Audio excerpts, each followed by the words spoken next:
Hello student. अब हम discuss करने जा रहे हैं पेंशन के बारे में। इनकम टैक्स एक्ट में पेंशन के रिगार्डिंग क्या प्रोविजंस मेंशन है वो यहाँ पे हम समझेंगे, साथ ही एक न्यूमेरिकल एग्जांपल भी समझेंगे। तो चलिए स्टार्ट करते हैं। सबसे पहले बात करेंगे कि पेंशन क्या होता है। तो ये एक ऐसा टर्म है ना जिसके बारे में आप सभी ने सुन रखा है, राइट। अपनी लाइफ में हमेशा आप देखते होगे अपने आसपास कि इस वर्ड का यूज़ होता ही होता है। तो पेंशन है क्या? पेंशन बेसिकली रिटायरमेंट के बाद आपको जो रिसीव होता है बीइंग एन एम्प्लॉई, वो आपको क्या कहलाती है? पेंशन कहलाती है। ठीक है, तो ये एक रिटायरमेंट इनकम होती है। जब आप जॉब कंप्लीट कर लेते हैं, आपका टेन्योर पूरा हो जाता है, देन आपके एम्प्लॉयर आपको कि आपने इतनी सर्विसेज प्रोवाइड की, आपको कुछ अमाउंट हमेशा देते रहते हैं, पीरियडिकली पेमेंट करते रहते हैं, तो वो क्या कहते हैं? पेंशन कहलाता है। और इनकम टैक्स एक्ट कहती है कि भाई ये क्या है? आपकी सैलरीड इनकम होगी। ठीक है, इसको हम under the head of salary रखेंगे। ऐसा नहीं कि आपका एम्प्लॉयर एम्प्लॉय का रिलेशन खत्म हो चुका है तो अभी हम अदर सोर्सेज में लेके जाए, नहीं। पेंशन हमेशा कहाँ ट्रीट की जाएगी? सैलरी में। क्लियर है?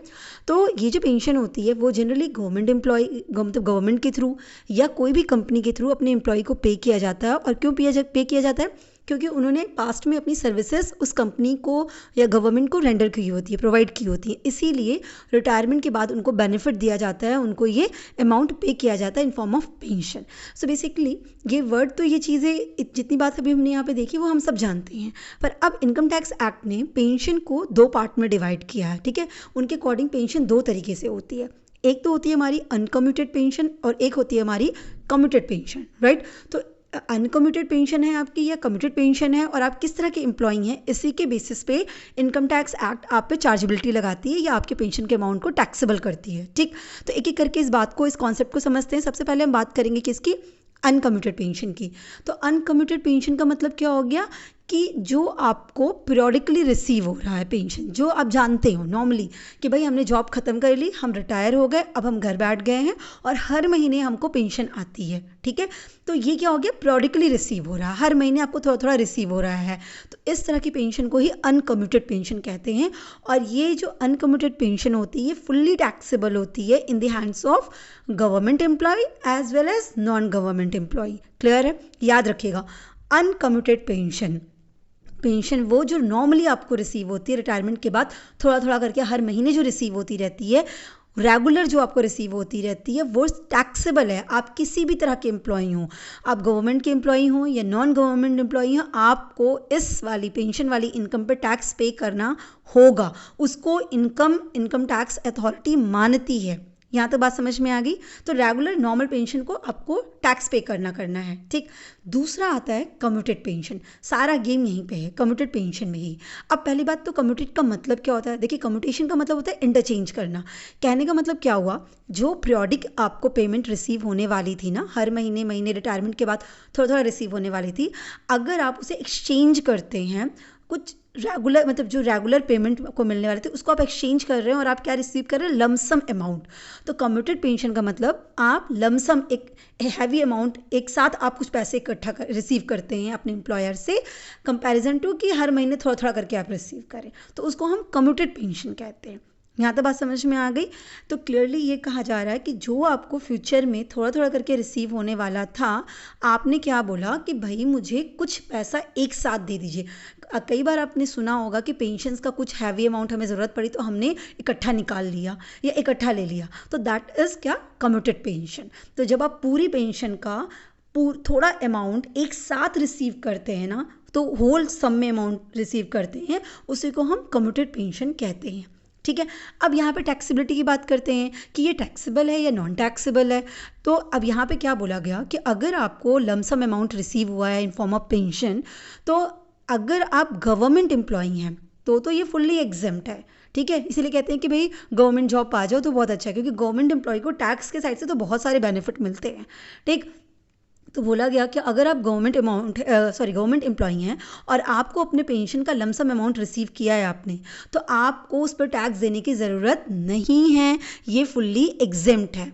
ठीक है। कहने का मतलब अगर आप 10,000 रुपये हर महीने रिटायरमेंट के बाद पाते हो और आपने कहा कि मुझे 2.5 लाख रुपए एक साथ दे दीजिए, फिर बाद में जो बचेगा उसमें से आप थोड़ा थोड़ा करके हमको रिटायरमेंट पे देते रहिएगा, तो ये जो हो गया ना, ये 2.5 लाख इकट्ठे जो आपने रिसीव किया वो लमसम अमाउंट, वो कमिटेड पेंशन हुआ। तो कह रहे हैं अगर आपने ऐसा रिसीव किया तो अगर आप गवर्नमेंट एम्प्लॉई हैं तो कोई टैक्स देने की जरूरत नहीं है अंडर सेक्शन 10 सबसेक्शन 10A के अंदर, ठीक है।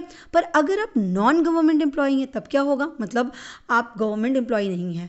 गवर्नमेंट एम्प्लॉई जब भी कह रही हूँ इसका मतलब समझिएगा कि आप सेंट्रल गवर्नमेंट के एम्प्लॉई हैं या आप स्टेट गवर्नमेंट के एम्प्लॉई हैं या आप कोई लोकल अथॉरिटी के अकॉर्डिंग वर्क करते हैं, स्टैट्यूटरी कॉर्पोरेशन में वर्क करते हैं, या आप सिविल सर्विसेज में मेंबर हैं, या डिफेंस सर्विसेज में आप हैं।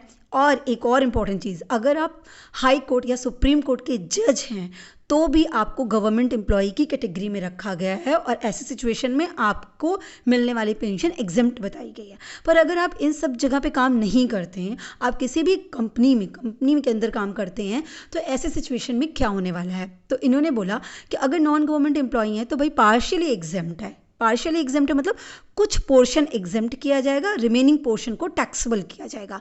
अब जो कुछ पोर्शन एग्जेम्प्ट किया जाएगा उसके पीछे कैसे क्या क्राइटेरिया दिया, तो उसके पीछे उन्होंने कहा कि आप ये देखना पड़ेगा आपको कि आपको ग्रेच्युटी रिसीव होती है या आपको ग्रेच्युटी रिसीव नहीं होती है, ठीक है।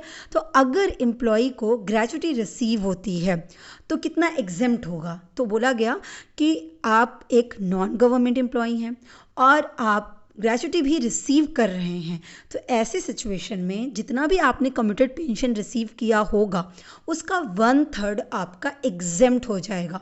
अब यहाँ पे 1/3 जो एग्जेम्प्ट होगा कितने का होगा, committed value of whole pension. Total pension का अमाउंट जितना होता है, टोटल पेंशन के अमाउंट में 1/3 आपका एग्जेम्प्ट होगा। बात समझिएगा, ठीक है। अभी मैं इस चीज़ को और क्लियर कर दूंगी और जब हम एग्जाम्पल लेंगे ना तो और समझ में आ जाएगा। अब यहाँ पे प्रोविज़न याद कर लीजिए आप कि अगर आप ग्रेच्युटी रिसीव करते हैं तो आपको कम एग्जम्पशन मिलेगा, 1/3 ही मिलेगा।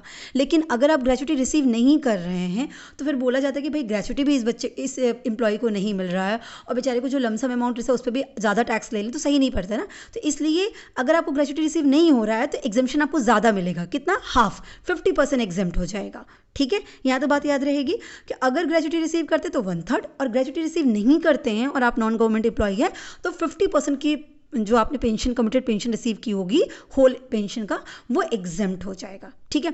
अब बार बार जो टर्म यूज़ किया जा रहा है committed value of whole pension, committed value of whole pension का क्या मतलब हुआ या उसे कैसे कैलकुलेट करेंगे, क्योंकि उसी का 1/3 निकालेंगे, उसी का हाफ निकालेंगे 50% और वही एग्जेम्प्ट होगा, रिमेनिंग टैक्सेबल होगा।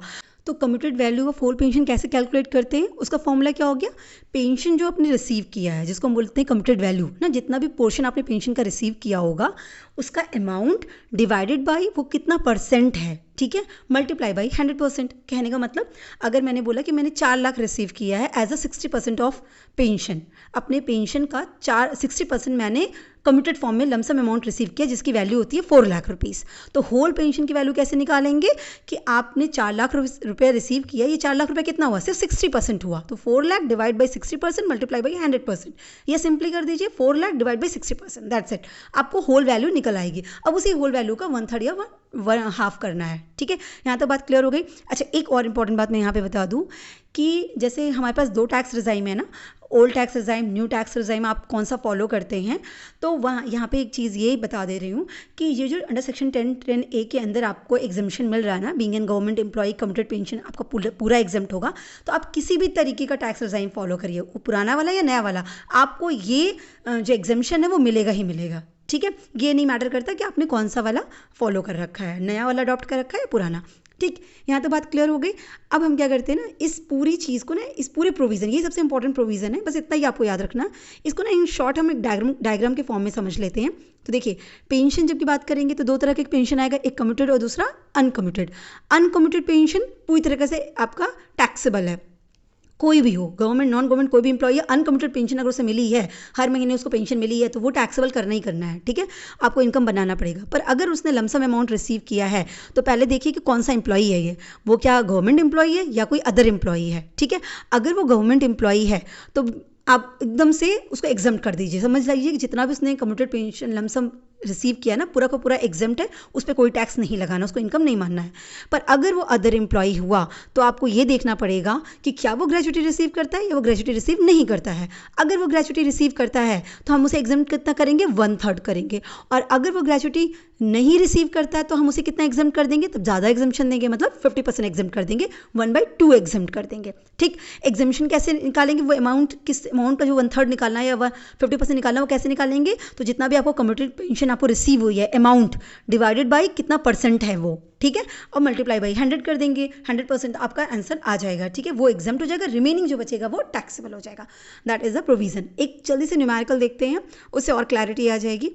तो एग्जाम्पल देखते हैं मिस्टर सागर हैं जो 1 अक्टूबर 2025 को रिटायर हो रहे हैं। ठीक है, और उन्होंने 5000 पर मंथ 1 अक्टूबर से रिसीव करना शुरू कर दिया एज अ पेंशन। अब देखिए 5000 रुपया पर मंथ वो रिसीव कर रहे हैं, ठीक है, 1 अक्टूबर से। तो बताइए ये कौन सी पेंशन है, कम्यूटेड या अनकम्यूटेड? तो ये क्या हो गई, अनकम्यूटेड, क्योंकि लमसम अमाउंट थोड़ी मिल रहा है, हर महीने थोड़ा थोड़ा करके मिलेगा, तो ये अनकम्यूटेड पेंशन हो गई। जैसे समझिए अनकम्यूटेड पेंशन याद रखिएगा, कोई भी हो, गवर्नमेंट हो नॉन गवर्नमेंट हो, कुछ भी हो, ये टैक्सेबल होना है। यहाँ तक बात समझ में आई। अब आगे क्या हो रहा है, पहली लाइन से इतनी चीज़ें क्लियर कर लीजिए। फिर कह रहे हैं ऑन 1 Feb 2026, ठीक है, he commuted 60% of his pension and received ₹3 lakh as commuted pension.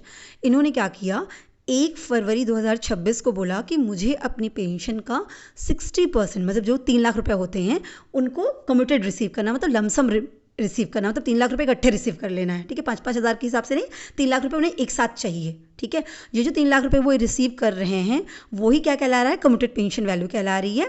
और ये 3 लाख कितना परसेंट है, तो ये 60% है, मतलब उनकी टोटल पेंशन का 60% कितना है, सिर्फ 3 लाख रुपए है जो रिसीव कर रहे हैं। अब यहाँ पे याद रखेगा ये कौन सा हो गया, ये कम्यूटेड पेंशन हो गया। अनकम्यूटेड कम्यूटेड पेंशन दोनों आपको यहाँ पे दिख रही है। फिर कह रहा है you are required to compute his taxable pension assuming, आपको इनकी टैक्सेबल पेंशन कितनी बनेगी, इनकम टैक्स एक्ट कितना इनकी इनकम मान के टैक्स लगाने वाली है आपको बताना है। एज्यूम करिए कि अगर ये गवर्नमेंट एम्प्लॉय होते तब क्या होता, अगर ये प्राइवेट सेक्टर के एम्प्लॉय होते और उनको 5 लाख की ग्रेजुटी भी रिसीव हो रही होती at the time of retirement, तब इनको क्या टैक्सेबिलिटी बनती, कितना एग्जेम्पशन होता।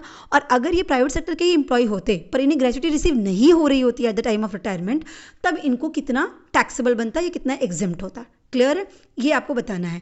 तो आपके सारे प्रोविजंस यहाँ पे आ जाएंगे, जितना हमने अभी तक पढ़ा है सब कुछ यहाँ पे इंक्लूड हो गया। अब एक एक करके समझेंगे। सबसे पहले हम इनको क्या ट्रीट कर लेंगे, सबसे पहले हम ट्रीट करते हैं कि ये एक गवर्नमेंट एम्प्लॉई है।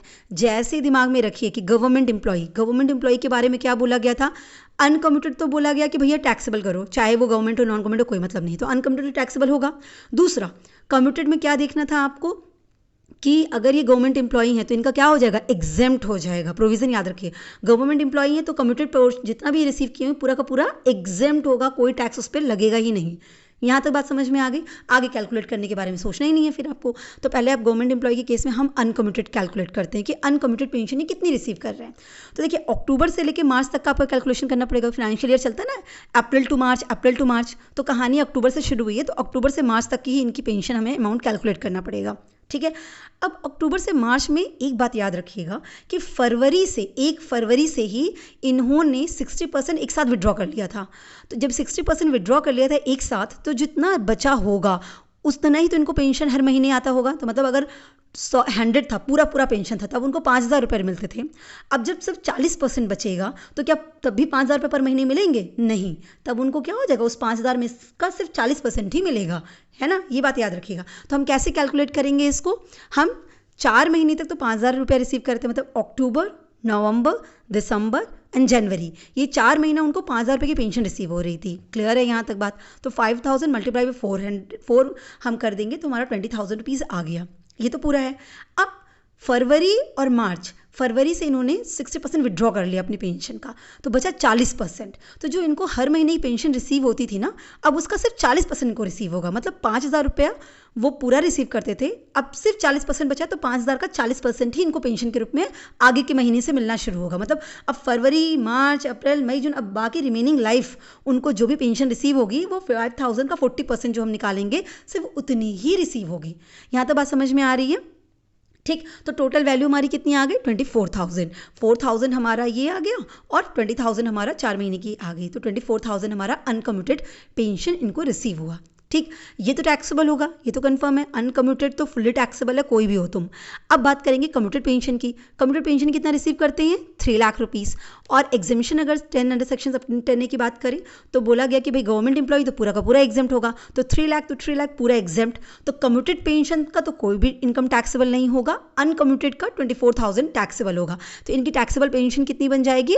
24,000। यहाँ तक बात क्लियर हो गई कैसे हमने अनकम्यूटेड कैलकुलेट किया है और कम्यूटेड कैसे यहाँ पे निल हो गया प्रोविजन के अकॉर्डिंग, ये बात क्लियर हो गई। अब सेकंड केस में आते हैं। सेकंड केस क्या था कि अगर ये प्राइवेट एम्प्लॉय होते और इनको 5 लाख की ग्रेच्युटी रिसीव हो रही होती। अब प्रोविजन याद कर लीजिए। अब ये एक कम्यूटेड पेंशन का केस आएगा। अनकम्यूटेड तो सबका टैक्सेबल होना है, वो तो साइड कर दीजिए। फिर कम्यूटेड में याद रखना है कि भाई कम्यूटेड में आप नॉन गवर्नमेंट है कि नॉन गवर्नमेंट, तो अब ये कौन हो गए? नॉन गवर्नमेंट हो गए। फिर देखना है कि ग्रेच्युटी रिसीव कर रहे हैं कि नहीं रिसीव कर रहे हैं। अब इस केस में ग्रेच्युटी रिसीव कर रहे हैं तो इनको एग्जाम्प्ट कितना करेंगे? अगर ये ग्रेच्युटी रिसीव करें तो 1/3 एग्जाम्प्ट करेंगे। ठीक, अब इसकी टैक्सेबिलिटी कैसे कैलकुलेट होती है यहाँ पे देखिए। पहले तो अनकम्यूटेड की बात करेंगे, जैसे हमने कैलकुलेट कर रखा है ऑलरेडी। अनकम्यूटेड तो इनको भी वही होगा, 24,000 का रिसीव हो गया। अब कहानी आती है कम्यूटेड पेंशन की। तो कम्यूटेड पेंशन कितना रिसीव कर रहे हैं? 3 लाख रुपीस। अब बात करें अगर एग्जेम्पशन की, तो एग्जेम्पशन कितना कहता है? एग्जेम्पशन प्रोविजन कहता है कि अगर आप ग्रेच्युटी रिसीव करते हैं और आप एक नॉन गवर्नमेंट एम्प्लॉई हैं तो आपको 1/3 पोर्शन एग्जेम्प्ट होगा, जो रिमेनिंग बचेगा वो टैक्सेबल हो जाएगा। क्लियर है? अब 1/3 कैसे निकालना था आपको कि आप जितना पा रहे हैं, जितना अमाउंट आपने रिसीव किया लमसम में, वो कितना परसेंट है, उसको आप डिवाइड करके मल्टीप्लाई बाई 100% कर दीजिए। अब ये पता है, ये कोई फॉर्मूला नहीं है। अगर आपको यूनिटरी मेथड पता हो, यूनिटरी मेथड आपने बचपन से लगाया रखा हो, जैसे अगर 75% एग्जाम्पल के लिए बोलो, अगर 75% 3 लाख होता है तो 100% कितना होगा? तो 3 lakh divide by 75% multiply by 100%, या सिंपली क्या कर देते हैं? 3 लाख डिवाइड बाई 75% कर दीजिए, दैट्स इट। आंसर आ जाएगा कि अगर 75% 3 लाख है तो 100% कितना होगा? टोटल वैल्यू आ जाएगी। अब उसी टोटल वैल्यू का 1/3 आपका एग्जेम्प्ट होगा या हाफ एग्जेम्प्ट होगा। यही है फॉर्मूला और कुछ नहीं है। तो मैं यहाँ पे कैलकुलेट करके दिखा दे रही हूँ आपको कि कैसे कैलकुलेशन हो जाएगी। 3 लाख 60% वो रिसीव कर रहे हैं ना, तो 3 लाख अमाउंट हो गया, commuted pension value divided by कितना परसेंट है? 3 लाख 60%, तो 60% से डिवाइड हो गया। अब जब 60% से डिवाइड कर देंगे फुल अमाउंट अपने आप आ जाएगा, पर मल्टीप्लाई बाई 100% कर देंगे तो वही सेम चीज़ आ जा रहा है। ठीक है, अब इसका कितना एग्जाम्प्ट होगा? सिर्फ 1/3, क्योंकि इनको ग्रेच्युटी भी रिसीव हो रही है तो पूरे वैल्यू का, होल पेंशन का जो अमाउंट था उसका 1/3 ही एग्जाम्प्ट होगा। तो कितना आ गया? 1,66,667। तो यहाँ पे कहने का मतलब क्या हो गया कि इतना 1,66,667 क्या हो गया? एग्जेम्प्ट हो गया।